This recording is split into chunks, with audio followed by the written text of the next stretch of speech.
Close Encounters, or The Problem with That Ass, by Professor Maka. It starts off like any other morning. Maka trudges downstairs to grab her phone that lay forgotten in the living room, looking for it hastily because it isn't where she remembers leaving it.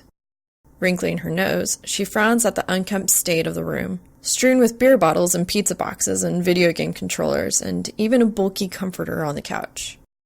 Then she finally turns around to catch sight of her phone on the coffee table, half under a pizza box, and bends over to retrieve it.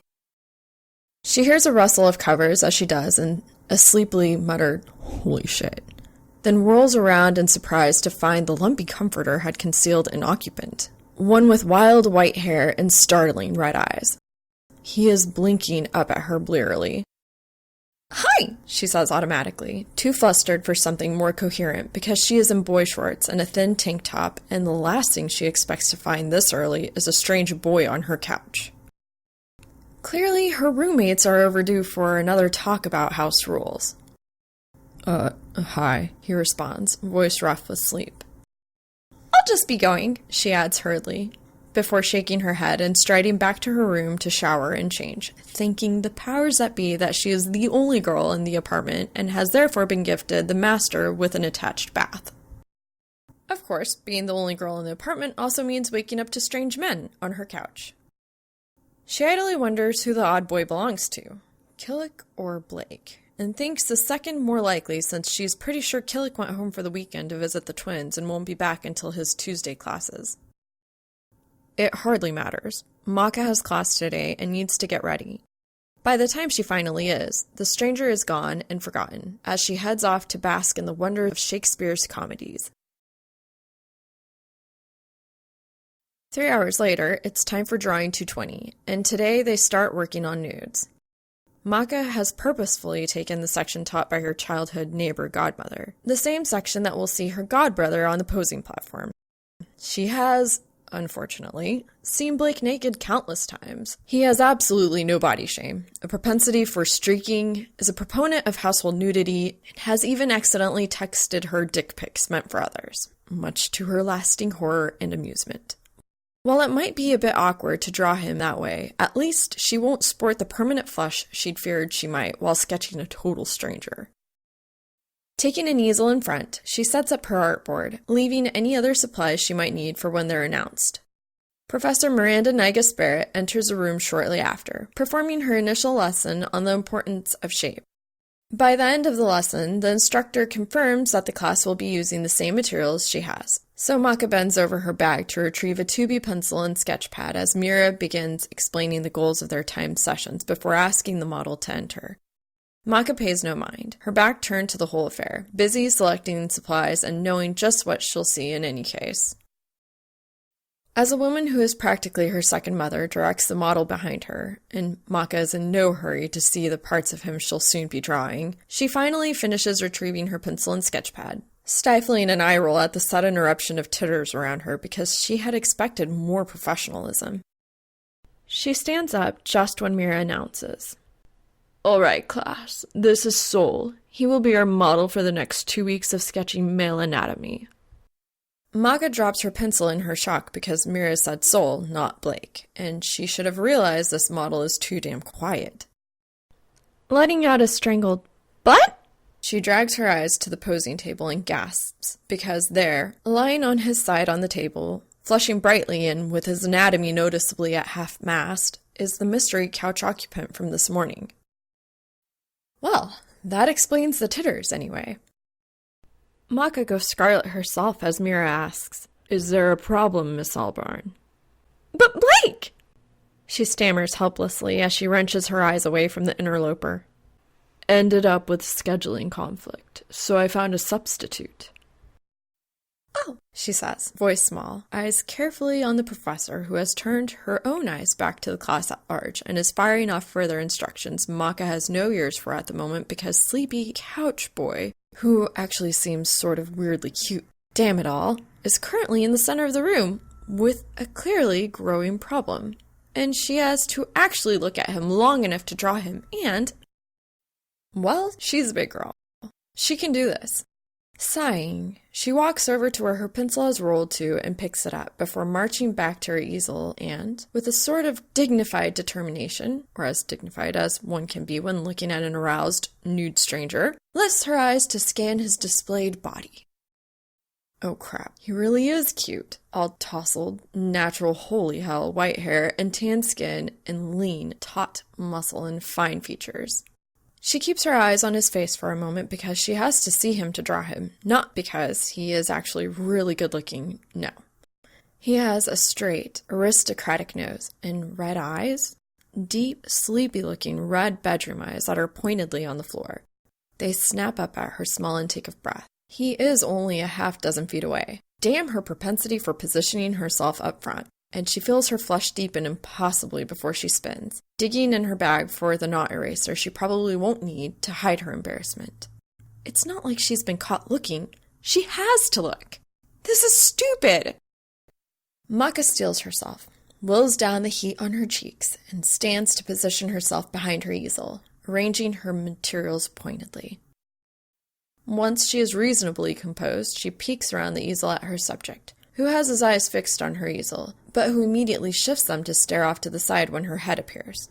Fighting down yet another blush, she scans her own eyes down his body, needing to study his form to try to get the initial lines down since Mira has just announced they are to focus on full body shape this first-time session. And noting lean muscle definition, the white trail of hair that begins at his belly button, she follows it with her gaze to the glaringly white forest at the apex of his thighs and the now fully upright member that stands proudly out from it. He is completely erect, a good thick 7 inches of perfectly serviceable penis. Not that she would really know. Unable to fight down the renewed color that is hot on her cheeks because why is he sporting a full-blown boner in the middle of art class, she drags her eyes further down, lean thighs and wiry calves to well-shaped feet. Then moves to examine with her gaze toned arms and long, elegant fingers that are tapping restlessly on the platform where he lays. She doesn't dare seek his face again. She is red enough. Must be. As red as those odd, intriguing eyes of his. Her gaze shoots to his eyes at the thought, and she goes hot as she realizes he's staring at her again, and this time, he doesn't look away. Instead, he offers a slight nod and grins widely, revealing 2 rows of pearly whites. Wickedly sharp pearly whites. She shudders and ducks back behind her easel. Time to start drawing the albino shark couch invader. Class invader, too. Hopefully not dream invader. 2.5 hours later, as Maka looks through her series of time-shaped studies while other students pack up around her, she is well aware it isn't her best work. She can't help it, though. How can she draw a guy who sported an erection half the class, who was on her couch just this morning, who she might see around her apartment at any time since he is clearly a friend of Blake's? Sighing heavily, she packs her own things, thankful that the models are generally dismissed before the class ends. As she nods towards Professor Barrett on her way out, she is discomfited by her smile, a bit too knowing. Good class today. He's a good subject. Great bone structure. Maka merely nods again and strides away quickly before her godmother can spot the rabid blush she can feel spreading on her cheeks. 2 weeks of this? If every day is like that, she won't make it through 1. Fortunately for Maka, drawing 220 is only 3 days a week, so she has a reprieve, a period to gather her frazzled wits and approach the next period with the poise and professionalism of a true artiste. Not only is she certain that there is no possible way the model will be sporting wood for another class session, that was a fluke. Had to be. But even if he is, it's just an erection, a natural bodily function on a body like any other body. He's just a subject. She can draw him. It's not like his stupid boner is going to jump up and bite her. It will remain a good 6 feet away. Maka isn't a child. She ought to be able to deal with an erection from 6 feet away. Really, she feels silly and childish for having reacted at all. Stepping onto the campus bus with a small sigh. Normally she would walk, but her next class is across campus and she doesn't have time. Maka finds a spot to stand, barely, sharing a pole with some tall guy in a beanie and leather. His back is to her, but the oversized headphones mean he won't hear her. So much the better. She really has no wish to interact with strange guys on the bus anyway. As she takes a sip of her water, the bus lurches forward, then comes to an abrupt stop, causing headphone beanie guy to slam back into her. She looks down, mortified, as she realizes her water has missed her mouth to spill down the front of her shirt. Shit. Shit. Maka's positive her white bra is now visible through the thin white cotton of her button-up, leaving very little to the imagination. She quickly crosses her arms over her now sopping chest, but not before meeting a slowly rising red gaze she's seen before. Oh, hell no! Maka can't help her glare when he stammers out an apology, as red-faced as she must be, and starts shucking off his jacket, thrusting it out to her. Here, you can borrow it. Shit. I'm so sorry. I didn't. Shit. He is visibly upset, so she takes the jacket with a sigh, puts it on, zips it up despite it being far too big, and as the bus lurches to a halt again, makes her escape at a stop far from her destination, unwilling to embarrass herself for a second longer. Being late to class will be far better than this continued humiliation. Then she remembers that he will be in class too, will be the star in fact, and she, for the first time since junior high, actually considers skipping. But no. Maka will not be run off by a wet shirt, a klutzy art model, or his stupid ill-timed erection. Besides, she thinks as she makes her way towards the art building half the campus away, she has to return his jacket. His big, comfortable jacket that smells weirdly good, like a spicy cologne and something she can only describe as warm. She is predictably late to class in spite of hurrying. When she gets there, the owner of the jacket she wears is already draped artfully on the table, and a quick glance tells her that he is mercifully flaccid. Ignoring the professor's questioning look, Maka takes her customary front easel that has been left, unfortunately, empty for her, putting her bag on the ground and bending down to quickly retrieve the pencil and sketch pad others are using before standing up to place them on the easel. She notices that the student at the easel next to her, a tall, proud girl, is sketching his feet. So they must be doing studies on particular parts today. Smoothing down her little schoolgirl skirt, Maka takes a breath and then lets her eyes shift to the model on the table. The model who is flushed a red so deep it is visible even over his lightly tanned skin. The model who is sporting yet another boner, again rising loud and proud from the forest of white hair at the apex of his thighs. But it wasn't, or hadn't been. Red again herself, Maka ducks back down behind the easel, cursing her luck, cursing her lack of composure, cursing Blake for ditching out, cursing Mira for allowing this guy to take his place, cursing all of it! Calm.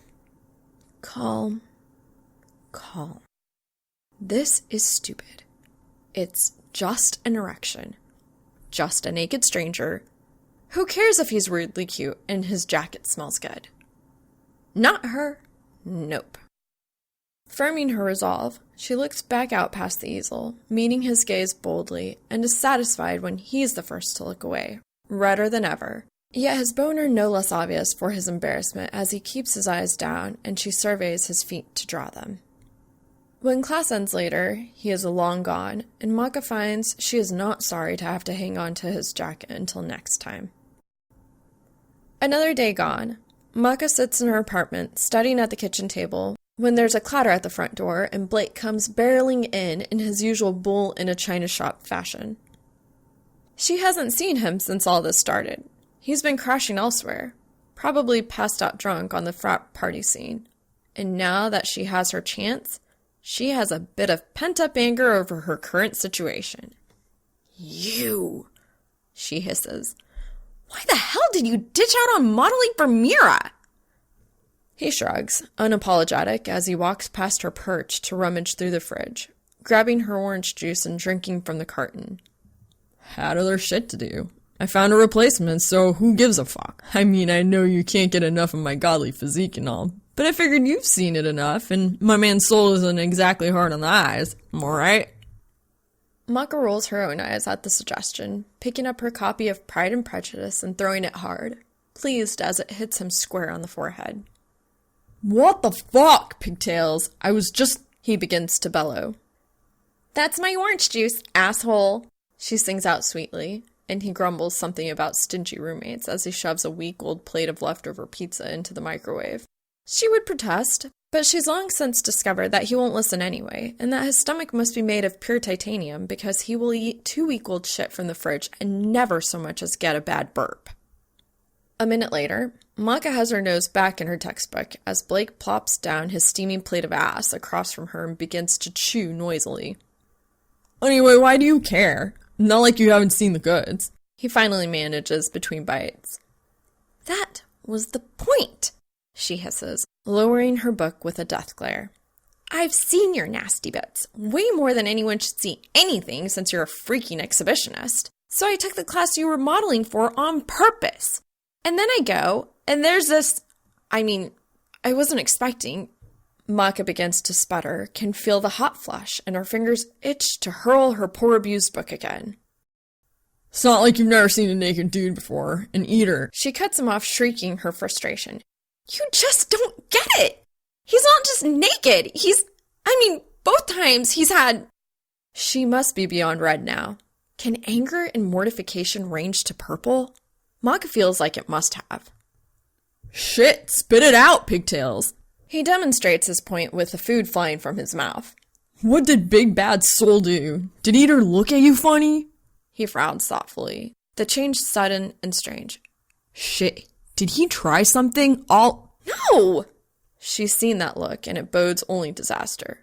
Gods no, we've hardly spoken. Blake deflates and Maka lets out a breath.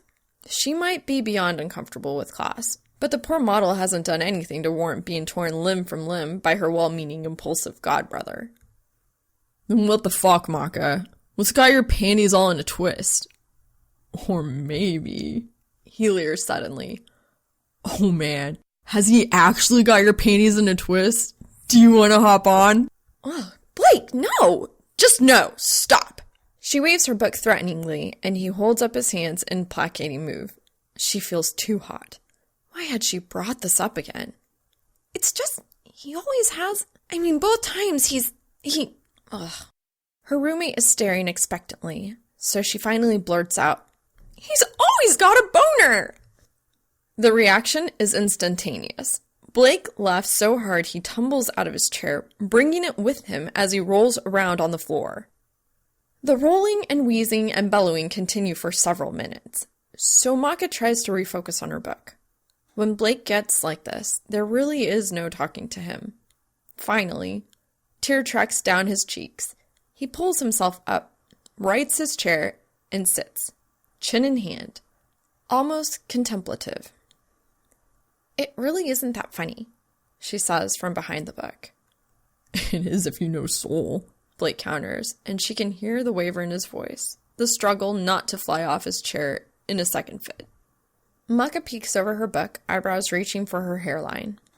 What do you mean by that? Shaking his head with a wide grin, clearly swallowing chuckles, he chokes out a half reply. It's just that it's Soul. Who is clearly a pervert, like pretty much every other guy on... She pauses as Blake holds his stomach, doubled over in a new fit of mirth. The planet. What? You don't get it. He wheezes out, then bites down on his lip to stave off a new wave of laughter. Maka can't remember the last time her oldest friend was this amused. So lost he can't even explain what the hell is so funny. Because, yeah, she expected the whole boner thing to gain a laugh, but this is far beyond boner-induced titters. Okay, he finally says after sucking in a deep breath. Okay. He repeats, gripping the edge of the table hard enough to make his tan knuckles go pale. It's just, I've known Eater since freshman year, right? And in all that time, in 2 years, I've never not once seen the dude so much as look twice at a girl, or a guy, or anyone. The kid is stoned. I didn't know he could get boners. So for him to be sporting one naked in the middle of your art class, man! He shakes his head, grinning as he runs a hand through his messy blue hair. I must finally have it, and have it bad. Maka makes a sort of strangled noise, and Blake tilts his head thoughtfully. Well, either that or he's got the weirdest fucking fetish known to man. With that, he falls over again, unable to restrain a renewed wave of laughter. For her part, Maka has had enough. She still doesn't know why the art model is having such a problem, and she decides she doesn't actually care. She'll return his jacket next class and finish drawing him like the adult she's supposed to be. Boner be damned. Unfortunately, as Maka quickly discovers, some things are much easier said than done. The next day of classes go well enough, although they generally do. She likes school, always has, and as a junior double major, most of her classes fall within the scope of her passion to become a children's author, all literature and art and education. Drawing should be another class she enjoys, but her steps are heavy as she approaches. Dread and something nameless, something suspiciously like anticipation, sitting hot and heavy in her stomach. She knows that wearing the jacket, his jacket, doesn't help, but she needs to return it. Maybe she hadn't needed to wear it all day, but it is getting colder, and running around with two jackets is just silly. Plus, it really is a warm coat. So it makes sense, right? Maka certainly isn't wearing it just because it smells good. Walking into class as early as humanly possible to be able to park behind her easel, because it's totally professional to make sure everything is arranged just right before she starts. Not because she wants to hide. No, not at all. She has to wait outside as they wait for the last class to clear. She worries he could be there, but of course that's absurd. He'll be changing in Mira's office, waiting for the initial lesson to end so he can enter in a robe and nothing but a robe. In any case, it's stupid to worry when she needs to return his jacket. Maka keeps it on so he'll see it and she won't forget to give it back. Warmth and comfort, just a bonus. There are only two other students there when they enter, neither of whom she's well acquainted with. Her friends tend to have different majors, though the young Japanese girl sometimes tries to talk to her, eager, rapid-fire, and gushing over how much she loves her style. How she also wants to write children's books someday. Maka is pretty sure her name is Sugumi, and the fact that the girl remembers that Maka had listed her ambition to write children's books among the 3 most important things about her in her introduction is sort of gratifying. Maybe she should see if the girl wants to exchange sketch critiques at some point, since she is clearly friendly. Couldn't hurt her to have more artist friends, she supposes. For now, though, she simply nods and smiles in return to the other girl's greeting as they both enter the room. Taking her normal easel in the mostly, blissfully empty space, Maka rummages through her bag, gathering supplies and placing them carefully on her workspace. While she normally waits for Mira's instruction, she decides that she will most likely start with charcoal today and takes a gamble. Once she has everything she's likely to need, she busies herself in arranging the different charcoal in her knot eraser just so, in placing her artboard and drawing pad, and getting everything in perfect order. She can't help but feel her friend Kid would be proud, though Kid would never make it as an art major in his extreme perfectionist streak. Mathematics is far more his speed, numbers orderly and predictable, and the public relations minor somehow suits him. When he takes over his father's company someday, he'll be good at it. Her thoughts are interrupted as the slowly growing cacophony of students prepping their own easels around her dies, replaced by Professor Negus Barrett starting her lesson. She is using charcoal and a drawing pad, and Maka is pleased with her foresight. When her lesson is done, she emphasizes that today they will be focusing on light and shadow work before calling in the model again, as she has every class this week. Maka ignores the sound of shuffling feet she has become eerily accustomed to and keeps her eyes on her blank drawing pad. This does absolutely nothing to distract her from thoughts of the guy she will soon sketch there. The same guy who is currently being instructed by Mira how to arrange himself on the table. Once Mira is satisfied, the class is instructed they may begin, and Maka ventures her first look that day at the man of the hour. She cannot help but notice, as she looks past her easel, that his eyes are on her again, and as she meets his gaze, he smiles. It's shy in a way that Maka refuses to admit is almost cute. The fact she is currently surrounded by his scent, draped in his clothing when he wears none, is not lost on her, much to her chagrin. The blush that has become a near-permanent resident on her features during these sessions returns, and she curses inwardly. So much for being a reasonable adult. Maka nods acknowledgement, the slightest tilt of the head, before looking him over, noting with no small measure of relief that while he is, of course, nude, he is not aroused. Letting out a breath, she sets back to work on her sketch. For a time, a good 20 minutes, everything is fine. She periodically gazes around the easel, readjusts her lines, rinse, repeat. Then she starts shading. The way the light is falling over him, she realizes she should have laid out her smudge tool, since she'd prefer not to have charcoal all over her fingers when she returns his jacket after class. With a small sigh, because she would also prefer not to break her rhythm, she walks to the side of her easel, bending over to rummage through her bag. It takes a moment, the smudge tool hopelessly buried, but she finds it eventually and goes back to drawing, glancing at the subject to get her bearings. He is red again, only a few shades lighter than his downcast eyes, and the reason is fast apparent, as the awkward boner that was the star of the 2 classes before has made its reappearance. Maka colors too, floored, and ducks her head back behind the easel. What is with this guy? Maybe Blake was right. Maybe he does have some sort of weird fetish. He looks so embarrassed, though. So honestly ashamed most of the time that as awkward as it is for her to see, she also feels sort of sorry for him. Professional. Adult. She is both. She can handle this. She can handle the weirdly hot albino guy with a prominent heart on a few feet away. She can draw him and then return his nice, warm jacket. She can. Staring down at her sketch, Maka tries to recall why the smudge tool is in her hand. Oh yeah, the pressing of his thighs. She needs to smudge the shadows. Well then, peeking around the easel to get another look, she notices he's shifted, the shadows falling differently, and curses inwardly, biting her lip as she has to continue staring at his upper legs, his arousal clear in her peripheral vision.